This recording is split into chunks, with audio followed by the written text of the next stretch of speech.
give people time to jump in the room, work out whether we're on live.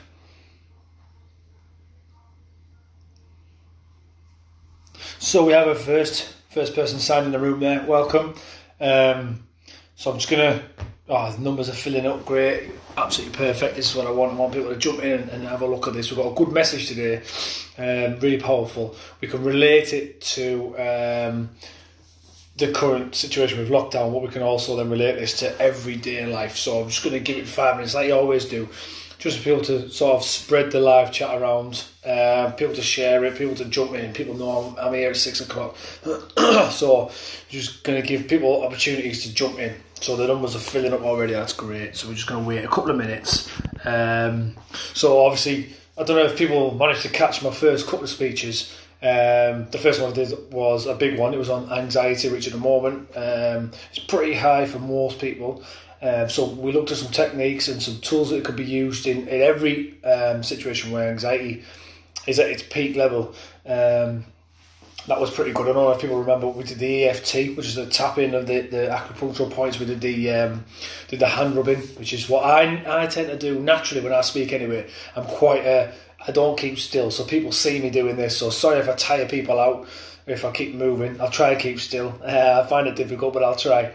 And then obviously the next one after that was it was dealing with confidence and building up confidence. So obviously we looked at the mirror trick. We looked at some other confidence tricks that would build it inside yourself, build up your self-esteem. And this week we've got a great one. I want to finish off this week with a really nice little story. Now it's a story that relates to a piece of my ink. I don't know if Kenny's here from Queen Street Tattoos. He does all my artwork. That's a piece that Kenny's done that I really love. And the story today that I'm going to finish off with relates to that. So I'm really excited to tell people all about that. So we're just going to give it a couple of minutes, wait for people to get in the room. It's been a beautiful day today. Didn't expect the weather actually. We were forecast a bit of rain and cloud, but it's been the dead opposite. So I was going to do this live stream from the garden, but within the last 10 minutes the sun's disappeared, so I can't do it. It's a bit chilly now. So what time are we? Right, okay, we'll get started. So today we're talking about a big thing. And it's not just about lockdown, it's not just about corona and isolation, it's something that can relate to your everyday life, every situation. So we're looking at accepting and adapting to change or changes. Now, whether we like it or not, change happens. Hundreds of times a day. And you might never notice it. Some of them might be tiny changes, some of them might be monumental or huge changes. Happens all the time in everybody's life. Even though we joke around about Groundhog Day and everything being the same with lockdown, there are changes happening all the time. Now these could be, like I said, big changes. So things like the weather. The weather's been great, but tomorrow it might be chucking it down. That's a huge change now. That huge change has impacted you and your day, which means you can't sit in the garden, you can't sunbathe, you might go out, but you might not. So that change has affected your whole day. Or it might be something really, really tiny. Like, for example, you might wake up 10 minutes later tomorrow and you might miss the bin man or the paper man.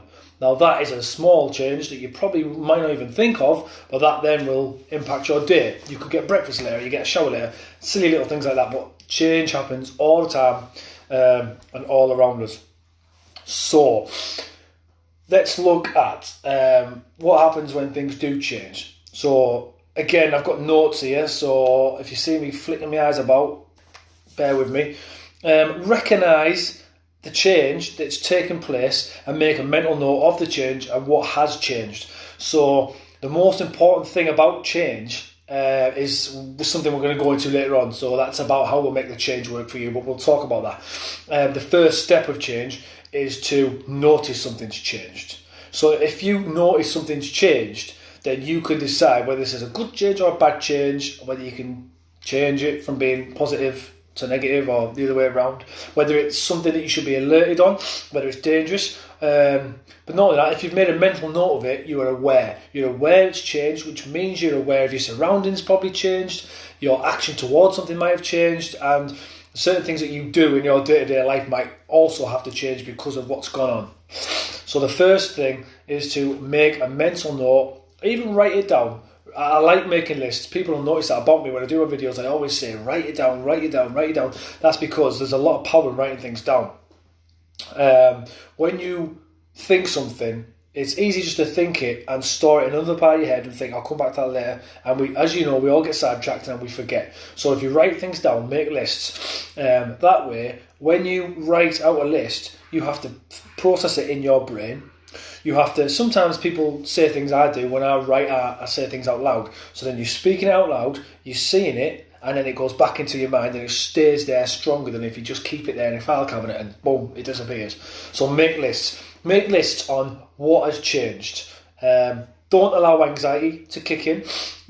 Obviously, anxiety is not always under our control, so it might kick in, but there again, refer to your techniques, refer to what we learned in the first video, and there are a number of things on the internet there. The one thing I would say is be careful what you read on the internet. There's a lot of conflicting opinions on all sorts of stuff, and you've got a lot of people who are experts and everything, if you know what I mean. So be careful what you read, especially when it comes to taking medicines and pills and stuff for anxiety. Just be very, very careful. I've seen this CBD oil. I'm no expert, so I know nothing about it. But people are selling it and people are eating it up. Now, just be careful about any chemicals or anything you put in your body because somebody says it might help. For example, this is going off track a little bit, but for example, weight loss pills, tanning pills, very, very dangerous in my opinion and not something you want to be taking. So if you see things out there for anxiety, just be careful. Probably consult a doctor first before taking things. So you've made a list, you know what's changed. You're aware of it. You keep it in your mind. You know that something's not quite right, and you're being very aware. You're being astute to it. So what next? This is a big point that I know Steve Green raised, and I'm a big fan of this point. This next point is very, very powerful. Welcome or be open to changes. Welcome the opportunities. Welcome the change. Nobody progresses without change or without opportunities. And if you don't welcome them, you will never progress. You need to welcome your opportunities. You need to accept the change and welcome it before you can then progress or make a better you, make a better environment, make things work for you. Consider the new potential. So when something's changed and you've made a mental note, you've made a list, you're aware of it, you're open to the challenges that it might give you or the rewards that you could probably take from the change. Consider the potential. So, for example, I go out my front door in the morning and, I don't know, let's say somebody falls over in the street. Now, this is a big change because it didn't happen yesterday, or I'd like to think it didn't happen yesterday. This is a big change because normally I get out my front door, go in the car, go to work. So this has now changed my routine. I step out the front door and someone's fallen over in the street. So this is a potential for me to go out and help somebody. Awesome. I love a potential for me to help somebody, anybody in any situation. So do you ignore that situation? Do you ignore the opportunity, or do you take full advantage and you go over there and help somebody? Obviously, personally, myself, and I hope many people out there would go over and help somebody up in the street. So that's being open to the change. And just reading a message there from Jane Marie James. Exactly. Jane Marie saying, I hope you don't want me sharing, Jane. You tried weight loss pills, but you actually put weight on. I'm no expert in these things, but it's all about the money. It's all about the money for some of these certain markets. Be very, very careful. So yeah, so when you go out the front door and someone's tripped over in the street, that's you being open to the change. There's a big change in your day that wouldn't normally happen, and the potential is to make someone's day. The potential is to go out there and help that person. Don't ignore that person, make that person feel loved. Apply that to any change you see in your day. Again, I'm just going to go over that because that's an important one. Welcome or be open to the changes and consider their potential and the new challenges you face. So like I say, anytime you see a change, make a note and think about what's actually changed. So the next point is when you notice the change, compare it to how it was before. So if you are doing something, let's say you're at work and again, it's a mundane job, you're doing the same thing day in, day out, tiny changes, one day something massive changes. Your boss comes up and he says, I'll tell you what, you're going to have tomorrow off, but I need you to work Saturday. If you get stuck in a routine and I know this when I go to the gym. You go to the gym, you have a set routine, someone jumps on a machine you need to be on, and you go around and boom, straight away you think, I'm on autopilot, I would use that machine, now what do? You get frustrated. So you work routine, and your boss says, I don't want you to work tomorrow, have a day off and work Saturday. You start thinking, oh, hang on, have I got plans on Saturday? And you start panicking. So compare it to what's different.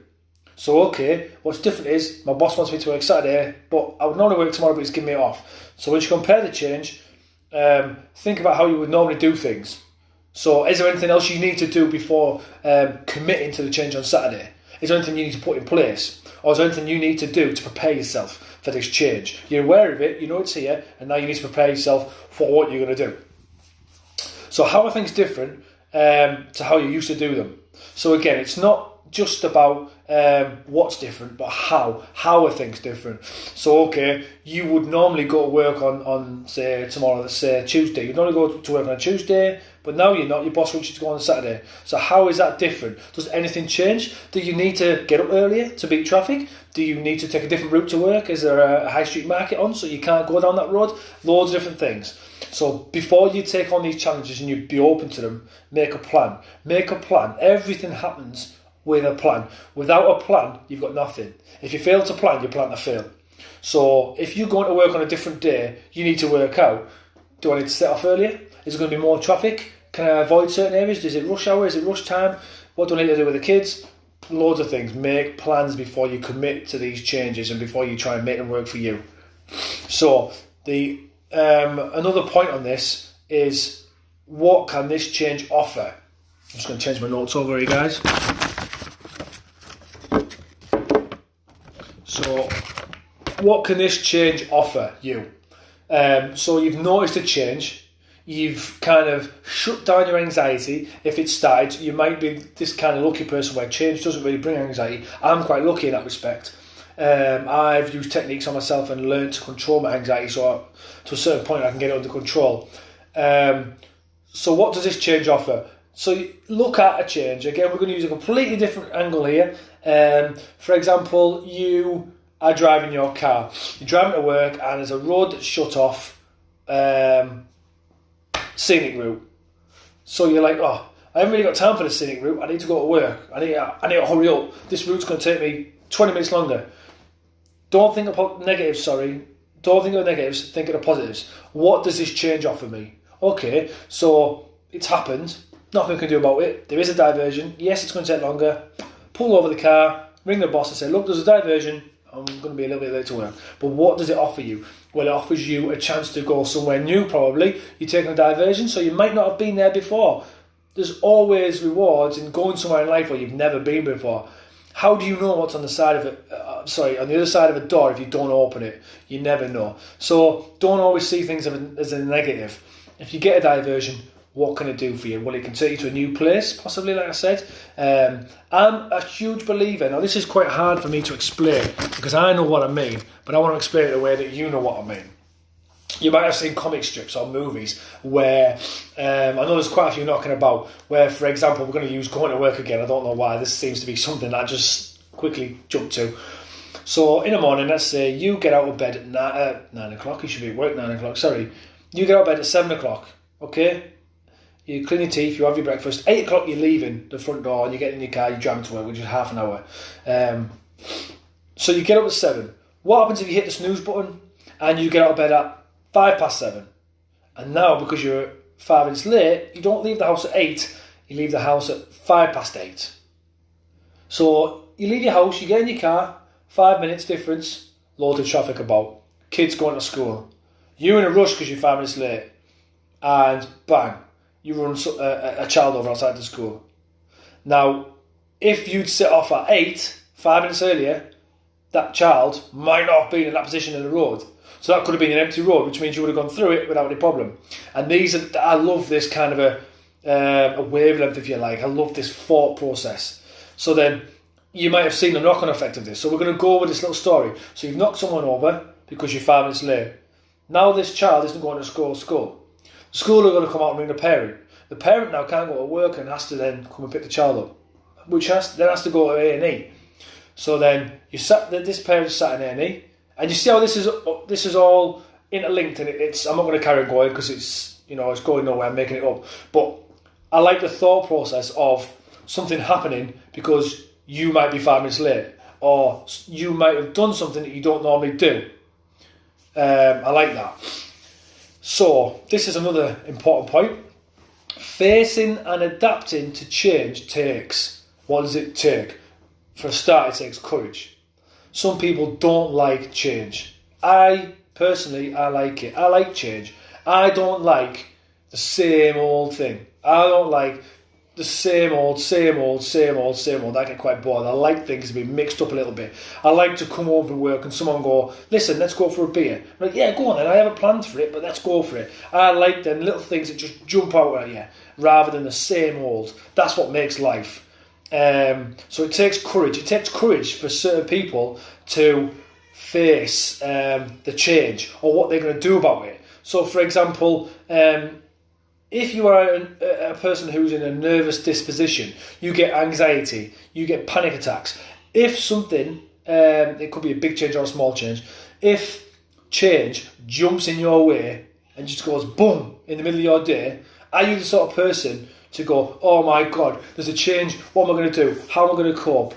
Does this mean I'm going to be late home for the kids? Does this mean, what do I do? And you get nervous about it. Or are you the person that goes, okay, I hadn't planned for that, but let's take a step back. Let's look at that change. What can it do for me? What can that change give me?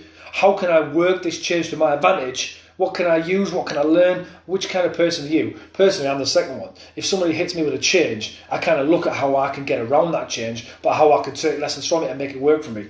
So it takes a lot of courage for someone who wouldn't normally like change to face it and make it work for them. That takes a lot of courage. Determination. So it takes a lot of determination for, again, somebody who doesn't normally like change to say, actually, do you know what? I don't like change, but I'm going to face this change and this is going to work for me. It takes determination to make a good go of that change and for that change not to mess up your day. For you to actually get in control and go, do you know what? I'm in control. Sorry, guys and girls, I think I lost you there due to the Wi-Fi, so we've disconnected it. We're on 4G. Sorry. So we're looking at determination. It takes a lot of determination for somebody to adapt to that change. It takes a lot for them to go, do you know what, this is going to work for me. I'm in control. The change is not in control of me. It takes a huge amount of determination. Patience and persistence. So for me, these two come hand in hand. In order to be persistent, you might need patience. And to build patience, you might need persistence. Something like that. So let's take riding a bike, for example. The change in riding a bike with no stabilisers is that the stabilisers have now come off. So that's your huge change. That could cause a lot of anxiety. But in order to make that work for you, in order for you to make the best of the situation, you are going to use a lot of courage. You're going to use a lot of determination and patience. Patience while you learn to ride the bike with no stabilisers, and persistence. You might fall off that bike 10 times in a row, but you keep being persistent and you have patience with it. And each time you fall off that bike, stop and think, why did I fall off? What can I learn from me falling off the bike? Use loads of persistence, and patience. It will build. You just need practice at it. This is pretty much, for me, getting towards the end of this chat. It's only been a quick, short one today. But I have got, again, like I said, I want to finish off with a really powerful story. So I've seen the numbers jump up and down with the viewers. Thanks everyone for watching. And I want to share a story with you. This story, I know a couple of people who are aware of this story. Kenny, if you're watching, I know you know this story. We've talked about it. Pip, I don't know if you're aware of this. Maybe it might be something that Steve Green's come across in his line of work with the motivational stuff he does. I know Donnie might know this. So this is a story that I love. Now, for those people who don't know me very well, get in touch with me, get to know me. Awesome opportunity. But if they're people who don't know me very well, I like Buddhism. I'm not a devout Buddhist, but I love the Buddhist way of life. I love the Buddhist teachings, and I've got a full Buddhist sleeve based on all sorts of sort of yin and yang and balance of the universe. And I also have a thing for Japanese Yakuza style art and Zen. This story is about not so much Japan, but China. So it's all about kind of courage, persistence, patience, and determination. So here we go. In China, in fact, let me just have a quick drink before we go, because it's quite a bit of a story, this. Right, we're ready. So in China, there's a river called the Yellow River. And this is like a holy river amongst the locals and all the Chinese nationals. Now, it's said that hundreds of years ago, there was a single Japanese koi carp. And obviously the koi carp swim around in in groups. So they swim around in groups, and this one Japanese koi carp wanted to do something different.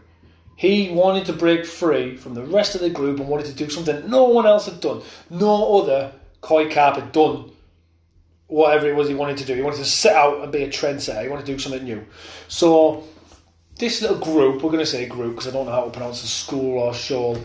So the group of koi carp that this one particular koi carp used to swim around with and bask in the sunlight was at the bottom of a mountain. Big, really steep mountain with one single river. That one single river was almost vertical up the front of the mountain, and there was a little cloud about halfway up, and the top of the mountain levelled out. And all the koi carp always wondered what was at the top of that mountain, but no one had ever really thought past that. And it got to the point where one day this koi carp thought, do you know what? Everybody wonders what's at the top of that mountain. I'm going to be the man to find out, or the fish to find out. I'm going to be the koi carp that goes up there and finds out.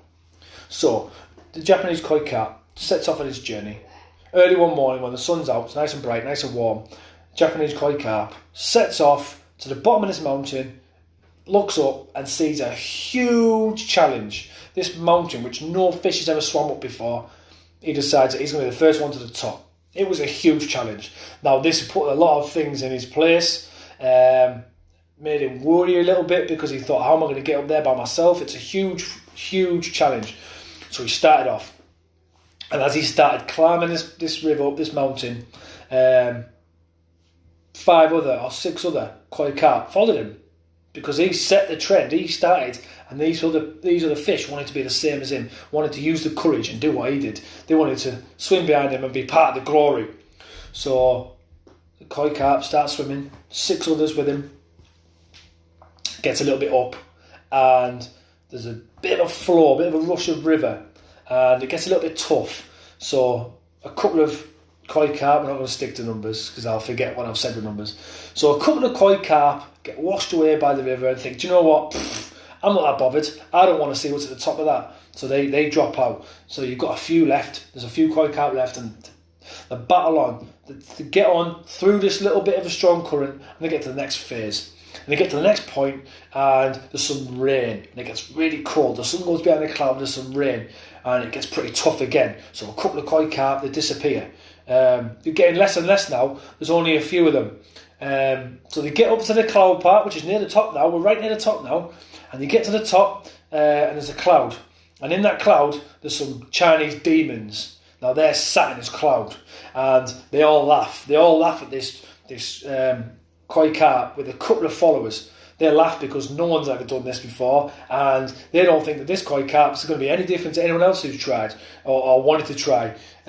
So far, a few of them have dropped out and failed, and these demons are sat there laughing and laughing and laughing. But that koi carp and its couple of followers are determined to carry on and get to the top. So they struggle on. They use every bit of strength, inner strength that they have to get through the cloud.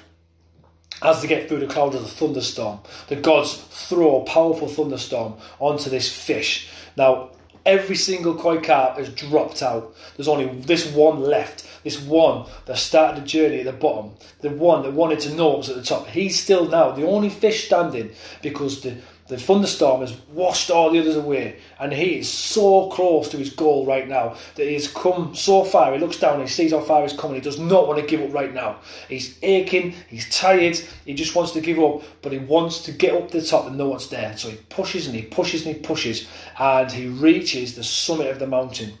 He gets to the top where no other fish has ever been in China. This Yellow River has never been explored at the top of this mountain, and he's done it. He turns around, he looks down the mountain, and he sees all the other koi carp, and they're all happy, they're all cheering, they're all waving, and they can't believe he's got to the top, and all the gods he can see in the clouds, and the gods are gobsmacked. They can't believe this fish has done it. So the fish leaps over the edge, and he gets to the top of the mountain, and what's at the top? Absolutely nothing. It is a flat lake, no wind. It's just a flat, steady lake. Nothing's at the top whatsoever. But this fish has got a massive grin on his face, and he feels a huge sense of pride because no matter what the gods threw at him, no matter what the elements threw at him, he managed to make it to the top. Now, out of nowhere, another god appears. Just at the top of this mountain, out of a big cloud, another god appears. And the fish is so nervous, he thinks about diving down the river quickly because he's scared, but he doesn't. Again, he faces his fear and he waits. And out of this cloud comes another god. And for the fish's persistence and his patience and his endurance and all the effort he's put in and all the determination that he's given this challenge, this new god turns this fish into a dragon. Now this fish is now evolving into a huge dragon, and the Chinese people, still till today, the Chinese people believe that this dragon sort of flies the skies of China, high up so that it can't be seen, protecting the whole of China. This fish became a dragon because of all the things he went through, and the god gave him the power, turned him into the dragon. It's the only dragon, it's the only fish that made it. Now, whether you believe that story or not, I like it, I love it, I think it's quality. I love the kind of symbolisation of all the personality traits that fish needed to use to get to the top, and it kind of sums up what we need to do in our situations. We need to think of the fish, and when you're aching and when you're tired and you're facing a challenge you really don't feel like you can complete with, just do it for how good you're going to feel when you get to the top. I hope you've enjoyed this little bit of a live session. It's not been as long as the others. It's probably been a little bit looser. I hope you've learned something from it, and I hope it's been good. Thanks to Pip, thanks for Steve for giving me the opportunity again. Really appreciate it. I love speaking to everyone. Reach out to my DMs. Let me know what you think about it, because I like to. I want to do more live sessions on my own page. I do public speaking anyway, but I always like to know what people think, and I always like people's feedback so I can adapt things, change things, but also I can service you on what you like, or I can give you talks on what you want to hear. So reach out to me, even with questions. But everybody stay safe, stay indoors, and have a great evening. Thanks for listening, everybody.